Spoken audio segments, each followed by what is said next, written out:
Okay, so I want to talk about the concept known as thermal throttling, what that means in a server environment or in a residential environment, and how you can take steps to fix it.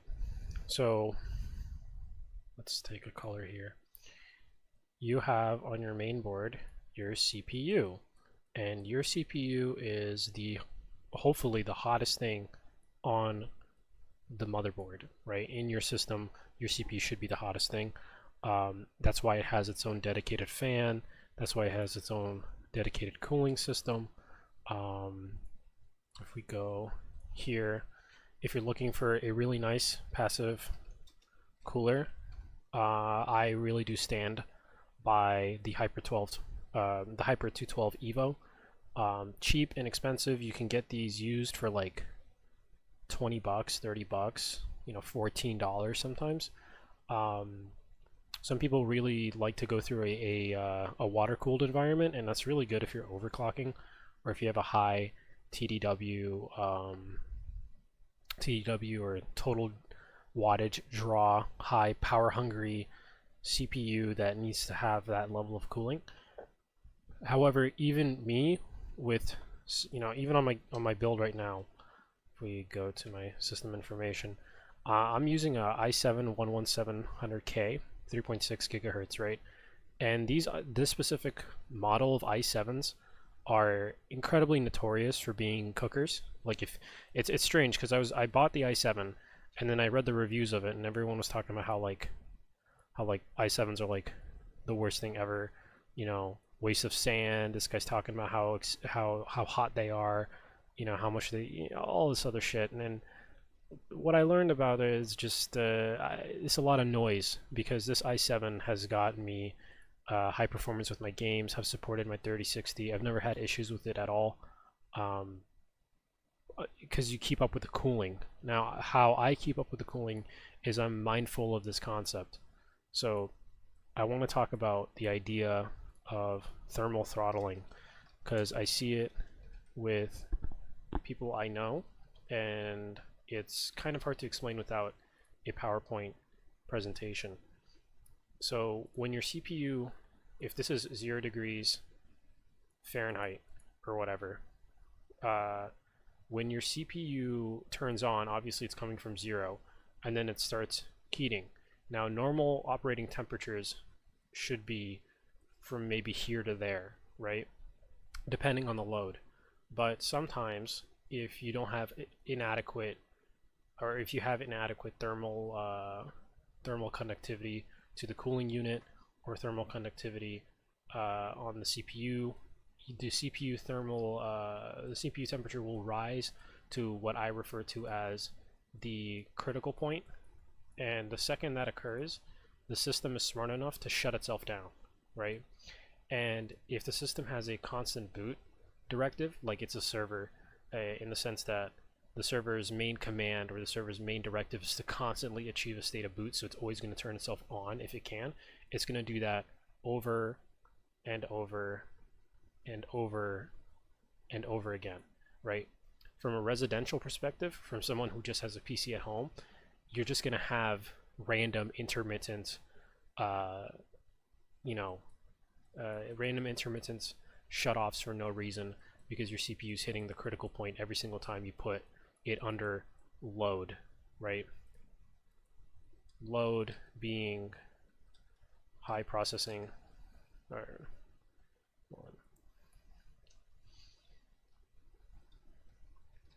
high processing requirements, lots of applications open, whatever, right?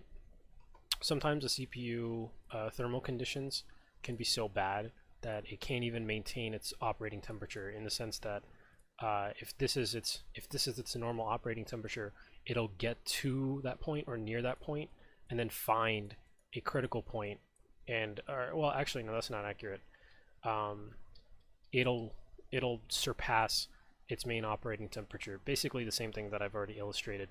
It would normally be here, but because of its bad thermal conductivity, because of bad thermal pasting, because of whatever it is, bad airflow, it's cooking too hard too high and getting to a point where it just shuts itself off to prevent further damage.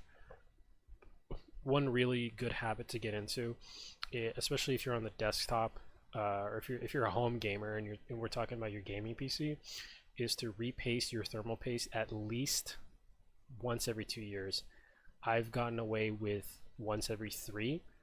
It depends on how often you use it, that's for sure, right? And it also depends on the quality of thermal paste you use. In my opinion, I've never really seen that level of a difference on what I use. I basically buy whatever's next to me or near me at like Best Buy or like a Micro Center and use that. I've never had any issues regarding that.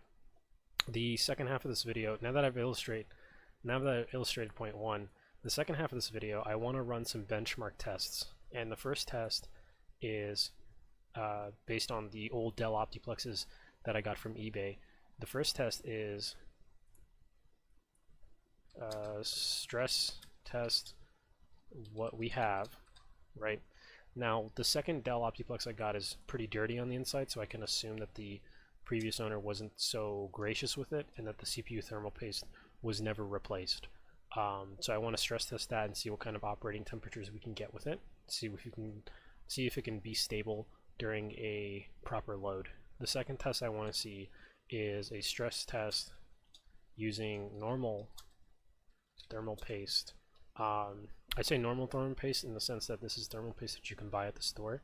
This is thermal paste that you can find at any game, supporting place, a Best Buy, a Micro Center, wherever, a Tech Palace, a Radio Shack. Back in the day, you could get it at a Radio Shack. You can get those anywhere. The third test, and I saw this online, and I really want to try this because from an economic perspective, it's really well worth it.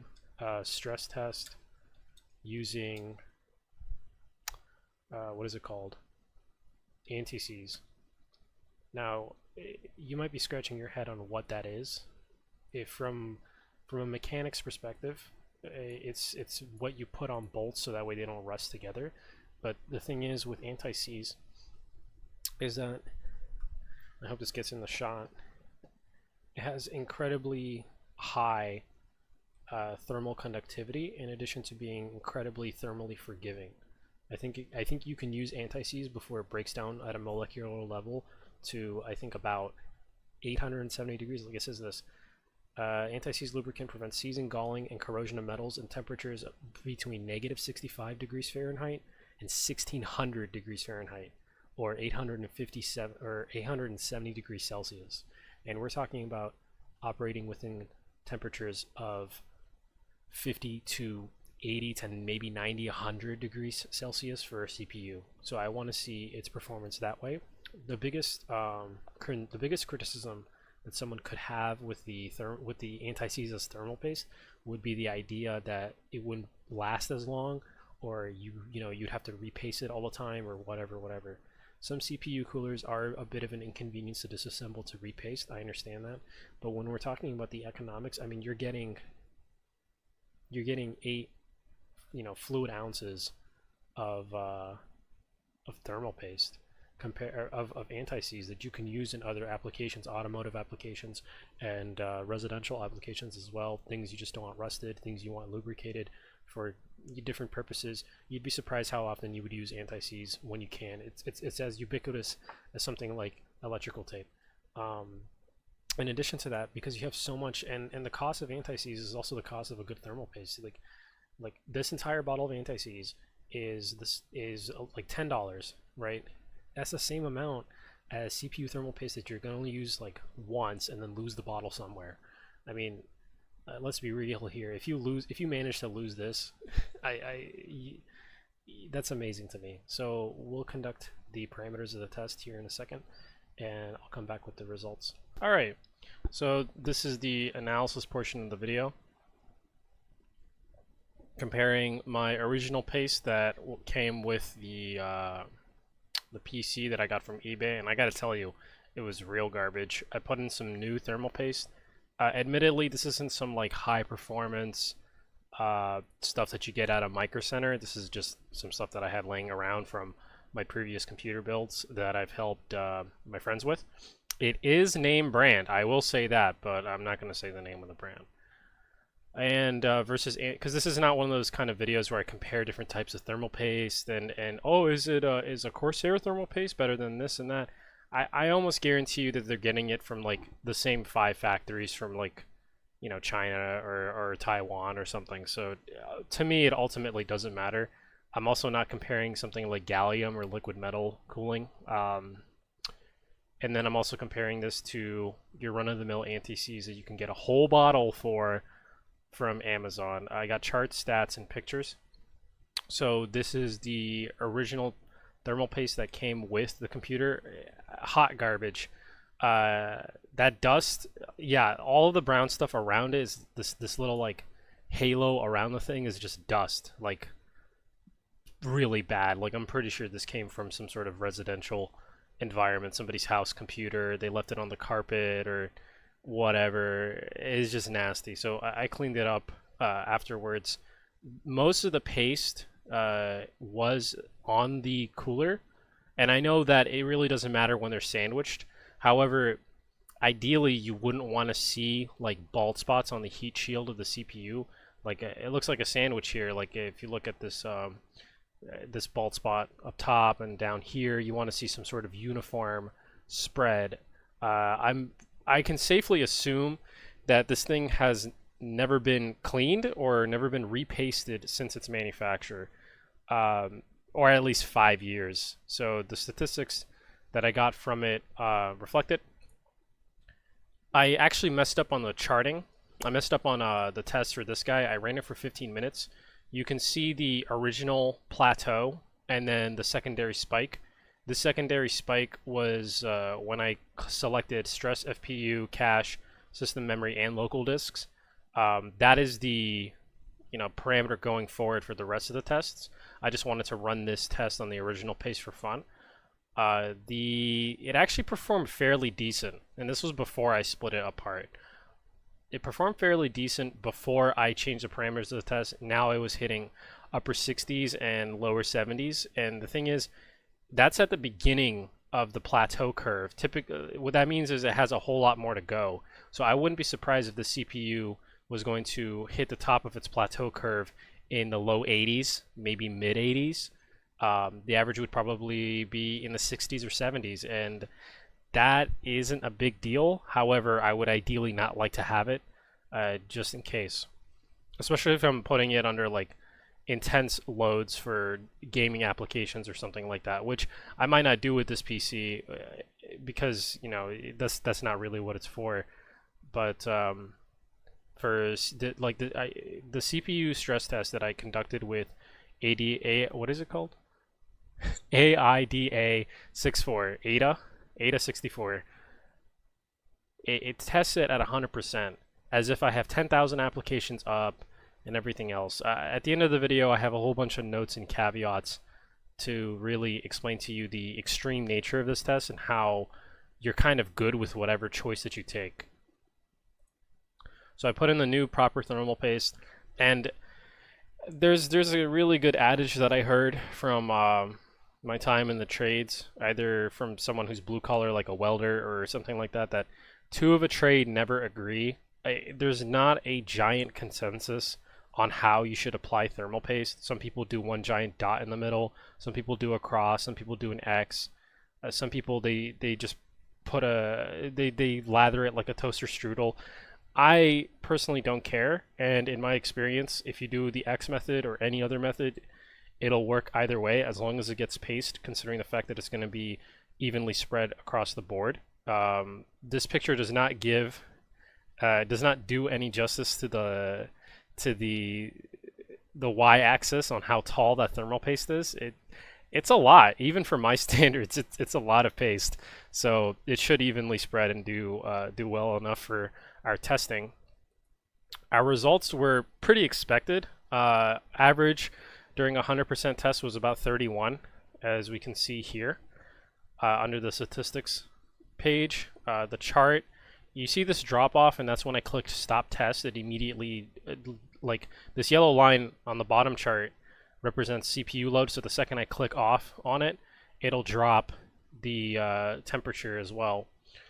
You have a very natural looking plateau. I only tested it for about 18 minutes because in my opinion that's all you really need for proper thermal paste to test in. The video that I saw of the guy explaining AIDA software says that he has like his average benchmark is like 15 minutes for a stress test or 10 minutes for a stress test, and the numbers that he gets from that are good enough for him, and he seems to be the kind of guy that knows a lot. So I went a little bit higher than that. Instead of going 15 or 10 for 10 minutes or 15 minutes for a benchmark test, I went a full 18, and I got numbers that were pretty decent. Maximum values. Core 2 is running a little bit hot, but that's not that big of a deal. It's 70 for the absolute maximum value, but averages in the mid 50s, and that's in degrees Celsius. Not too bad. Not too bad at all. The anti-seize thermal paste application. Listen, a little bit got on the shielding, but I went in with a proper paper towel or whatever and cleaned it up. It did not look this bad when I applied the actual cooler on top of it. And the thing is, this is not a lot. I still have like the whole bottle. I still have just a little bit left, you know, a little dab will do you. I just took the brush from the lid and just tapped onto the CPU. In my opinion, that's plenty good enough. Anybody that criticizes the application of here where they say, oh, that's not enough or you're not getting enough, well, I really hope you're happy with this. You know what I mean? Like, yes, there is such a thing as like over pasting your CPUs, but in my experience, I've never really seen it. And in this case, if that is I'd rather have more than not enough, right? And especially if we're using something that is in question, like anti-seize. So, what were the benchmarks for my anti-seize paste? What am I doing? For my anti-seize paste, I got a average of, for the whole CPU, 29 degrees, which is actually a couple degrees cooler than the new official thermal paste. Now, this is a pretty cheap new thermal paste, but I should still be getting pretty decent results. By cheap, I mean it's like I think $10 or something like that if you buy new. So yeah, you can get better, and you can get better name brand ones, and you can get performance ones, but like this is like something that you would grab at a Micro Center or something like that. You know, like this is something that most people would use, or a lot of people use in like a bigger environment. So for this to have a higher temperature reading than anti-seize was actually kind of surprising to me. But the point is, and I mentioned this in a future slide, the point is not to find a proper or better alternative. I'm not saying anti-seize is better than proper, you know, thermal paste. What I'm trying to argue, however, is that it's good enough. It's good enough for your average use case. It's good enough for what you do on the daily. Chances are you're not really cranking your CPU up to the maximum all day, every day, you know, multiple applications, everything. Like, that's not the point. Now, I'm going to give, like, I try to eliminate any argument that somebody could take when they argue that anti-seize isn't enough with this test. I tested this thing for like an hour, 18 minutes, dude. For like, I mean, like a whole hour. I think that 18 minutes was me coming back to the test and stopping it. But like, even if you say for a whole hour compared to the just 18 minutes, it's cooler, if not competitive and comparable to its stats. I mean, when you look at CPU Core 1 and Core 1 on the paste, you plus or minus 10 degrees, and all within the acceptability range of 70. Like, if anything less than 70 degrees Celsius for a CPU for 100% stress test is perfectly fine, and it's well below its critical point when it starts throttling. I didn't get a screenshot of it in the statistics page, but if you scroll down, it'll give you a percentage of how often it throttled during the test or its overall performance, and these are numbers that I'm fairly happy with, to be honest with you. When it comes to core temps being a little bit higher than on thermal paste, it's not that big of a deal. The average is just, you know, perfectly fine. In comparison, it's not something I'm really stressed about. I would happily use anti-seize on my daily driver or on my gaming PC. Maybe I'll make a video where I put my money where my mouth is and use anti-seize for my gaming PC, and I'll let you know. I'll test bench it with some video games. I needed the data first. I needed to see it firsthand before I put it to before I put it to some expensive machine, or expensive to me. So, now that I have this data, fuck it, why not? I mean, we're like average temperatures are plus or minus 3 degrees, and individual cores are plus or minus 8 to 10 degrees. That's perfectly fine, and it's all well below 70 at 100% utilization. You can't really argue with that, So I do have some notes. So what, right? Like the big old so what? Like I said earlier, it's not to determine which is better. I'm just trying to prove the fact that anti-seize is a viable alternative. And when you actually look at the ingredients list between silver anti-seize and CPU thermal paste, it's very similar herbs and spices. You got blends and mixes of copper, graphite, aluminum, aluminum oxide, calcium oxide, all the good jazz that keep it cool. It's all there. And one thing I would also argue is that this is an extreme scenario, which is why it's called a stress test, of course, right? Your PC, even when you're gaming or when you're video editing, should not be reaching 100% utilization for your CPU. This is a very niche scenario where that occurs. Another listen, this is a stock Dell Optiplex 7010 with a stock Intel cooler. This is not the most optimal cooling hardware installed. Forget about the paste. The cooler is not optimal. The fan's not optimal. There's so much stuff that's not optimal. The case design and case overflow is not optimal. We don't even have a GPU in here that adds fans to the system, and we're completely offloading all processes onto the CPU and not offloading anything like graphical processes onto the GPU or anything like that. We're really cranking the hell out of this CPU, point one. And point two is we don't even have optimal forms of cooling like a Hyper 212 CPU cooler or any sort of liquid cooling solution, which is something that you would implement in a gaming PC. So we're getting these really good numbers with anti-seize on a suboptimal cooling scenario or a suboptimal cooling solution. So I mean, you tell me here. We're not even using the proper hardware for this, and we're getting some really good numbers. So if I were to test this on a machine that was built with cooling in mind, like my gaming PC or something like that, then we would not only see better numbers for both tests, but we would also see closer numbers between both tests, right? What I mean by that is this. If we're saying, 60 and 70 is good, or 50, 60, and 70 is good for averages or whatever, core temps or whatever, with proper cooling solutions, those numbers will be far lower, and I would have to worry about it a whole lot less. Instead of it'd be farther away from its critical point if you had a properly cooled CPU or properly cooled computer case design and implementation, which is something that you'll ultimately have when you build a gaming PC or use aftermarket part for. Here's another note. Obviously, this test isn't scientific, and as you can tell, I have a bias for anti-seize because I think it's hilarious that you can use something that on the daily, as a mechanic or something like that, I used to deal with, get my hands everywhere for computing, for something as crazy as cooling a high-level computer or whatever, right? Cooling integrated circuits. This isn't accurate. This isn't something that's like scientific to the nth degree. This isn't something that I could publish a college dissertation on. This is a beer money wager. You know what I mean? I did off camera, and I didn't post this in the PowerPoint here, but I actually tested anti-seize 3 times. Actually, there's a test running right now on the test bench next to me that I want to look at the results for just for my personal use. So the results that you're looking at are similar to the results that I got before on the first test, and I'm probably going to get on the third test. So you're looking at the second test, the results of the second test.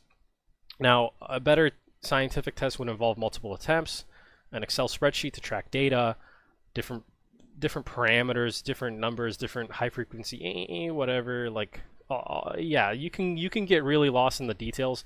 But for the layman, the whole point is this: You can use anti-seize. Your temps will be fine. If you have a better case solution or aftermarket CPU cooling solutions, use those.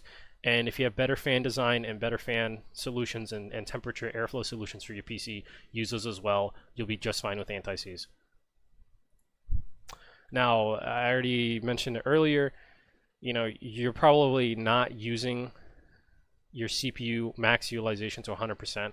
You're probably not using multiple applications at the same time.